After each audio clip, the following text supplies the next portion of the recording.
Hello বন্ধুরা, আমি তখন বলেছিলাম আমি যে মেথি শাকের পরোটা বানাচ্ছি আর ফুলকপির রোস্ট, তাই সেই ভিডিও নিয়ে আমি আবার চলে এলাম। আমাকে দেখো তেল গরম হয়ে গেছে, এখন আমি কিছু ফোড়নে দেবো। গোটা জিরে, একটু গোটা গরম মশলা, তেজপাতা, শুকনো লঙ্কা, নিরামিষ যেহেতু।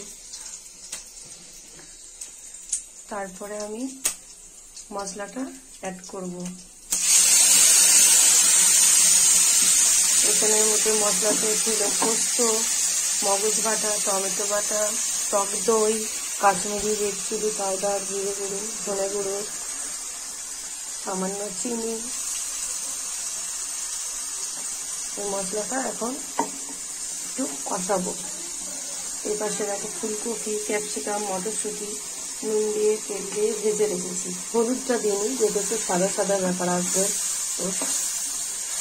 অনেকে কাজু বাটা দেয়, আমার কাছে কাজু ছিল না, আমি কাজু দিতে পারিনি। এখানে মশলাটা কষানো হলে এই ফুলকপিটা দিয়ে দিতে পারবো। তারপর পরোটা হবে, আমাদের সাথে পরোটাটাও শেয়ার করবো। ওগুলো আমি দুপুরের সময় ময়দাটা মেখে রেখেছিলাম মেথির শাকের পরোটা করবো বলে। সেই পরোটাটা করবো, আপনাদেরকে দেখাবো। আমি কীভাবে খাবো, কীরকম টেস্ট হলো আপনাদেরকে সেটাও বলবো।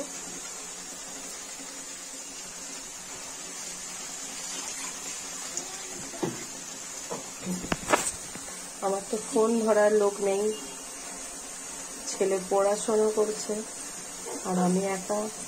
শাশুড়ি মা টিভি দেখছে, এখন ফোন ধরতে উনি পারবেন না, তাই আমাকে একা একা ফোন ধরে ভিডিও করতে হচ্ছে। এটা খুবই কষ্টকর ব্যাপার। এরপর মশলা দেওয়া বাটিতে একটু জল আছে, সেটা একটু জলটা অ্যাড করে দিলাম, কারণ মশলাটা একটু ভালো করে ভাজা হতে হবে। একটু গ্রেভি গ্রেভি ব্যাপার আসবে এটা।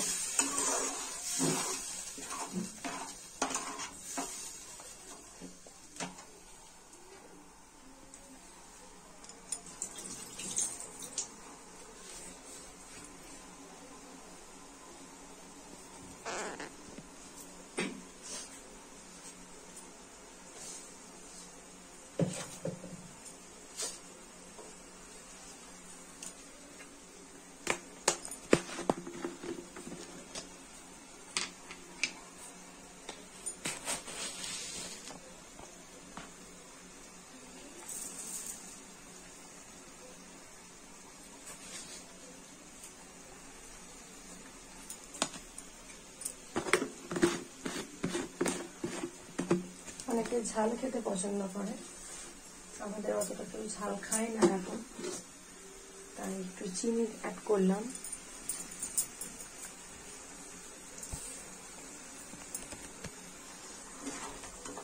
শীতকালে ফুলকপি ওঠে, বিভিন্ন রকম সময় অনেক রান্না করে রেসিপি। সেরকম কিছু জানি না, যেটুকু জানি সেটুকুর মধ্যে চেষ্টা করলাম সবাইকে করে খাওয়ানোর জন্য। আমি রান্না করতে ভীষণ ভালোবাসি, কিন্তু সেরকম সময় সুযোগ হয়ে ওঠে না। আমার নিজের পার্সোনাল কাজের জন্য আমি ব্যস্ত হয়ে থাকি। দেখো মশলাটা ফুটছে, সব কিছু মশলা অ্যাড করে দিয়েছিলাম, খুব ভালোভাবে ফুটে এসেছে। বেশিক্ষণ ফোটাবো না, যেহেতু পেঁয়াজ রসুন দেওয়া নেই, গন্ধ যাওয়ার কোনো ব্যাপারও নেই, তার জন্য এভাবে ফুলকপিটা দিয়ে দিলাম। ভেজে রেখেছিলাম ফুলকপি, মটরশুঁটি, ক্যাপসিকাম,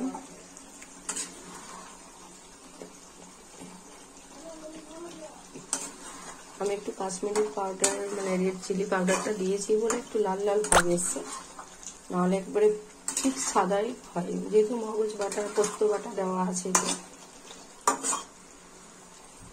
অনেকে গরম মশলা ঘি দেয়, আমি শুধু গরম